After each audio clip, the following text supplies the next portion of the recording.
আবাহনীর coach Khaled Mahmud Sujan বলেন, আম্পায়ারের ইচ্ছাতে খেলা বন্ধ হয়েছে। ওরা একটা রিভাইজ টার্গেটের কথা বলছিল, যেটা নেক্সট 17 ওভার খেলা হবে, যেটাতে প্রাইম দলের সাথে 101 রান করতে হবে, সেটাতে ওনারাও খেলতে জানে, which is their right, because তাদের জন্য তো খেলা বন্ধ হয় নাই।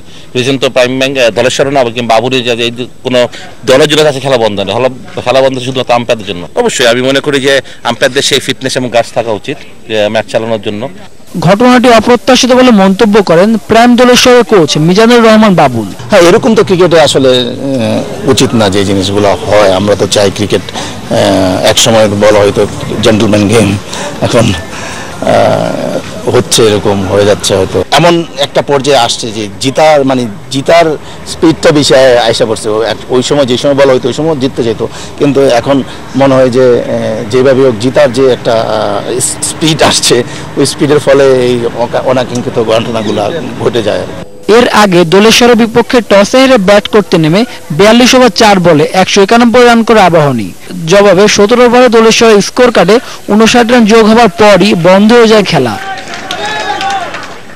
বাংলাদেশের ক্রিকেট এখন বিশ্বের প্রথম সারির একটি নাম, কিন্তু ঘরোয়া ক্রিকেটের কাঠামো আর নানা অনাকাঙ্ক্ষিত ঘটনায় উদ্বিগ্ন ক্রিকেট বোদ্ধারা। Shubho Debnath, ATN news, Dhaka. Premier division ক্রিকেটের সুপার লিগে জয় পেয়েছে লিজেন্ড অফ রূপগঞ্জ ও ভিক্টোরিয়া স্পোর্টিং ক্লাব। তবে আবাহনী দোলেশ্বরের মধ্যকারের ম্যাচটি স্থগিত ঘোষণা করেছে ম্যাচ রেফারি।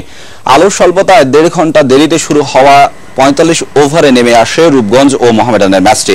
টস হেরে ব্যাটিংয়ে নেমে 8 উইকেট হারিয়ে 232 রানের লড়াকু স্কোর গড়ে রূপগঞ্জ। দুর্দান্ত সূচনা এনে দেন দুই ওপেনার মোহাম্মদ মিঠুন ও সৌম্য সরকার।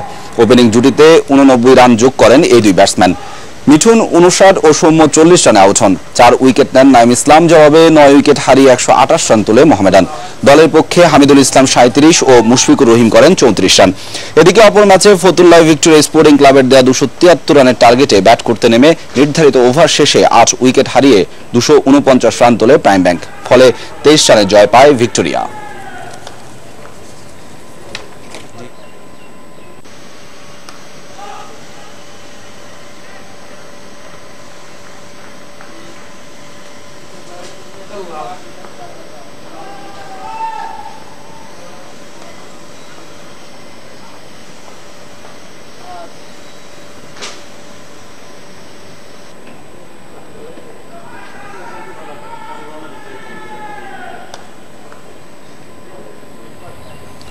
বাছাই পর্বের দারুণ পারফরমেন্সে ফেভারিট তকমায় ইউরো অভিযানে নামলেও মূল প্রতিযোগিতার শুরুতেই হোঁচট খেল ইংল্যান্ড। নিজেদের প্রথম ম্যাচে রাশিয়ার সঙ্গে 1-1 গোলে ড্র করে ইউরো মিশন শুরু করল ওয়েন রুনি ও রহিম স্টার্টলিংরা।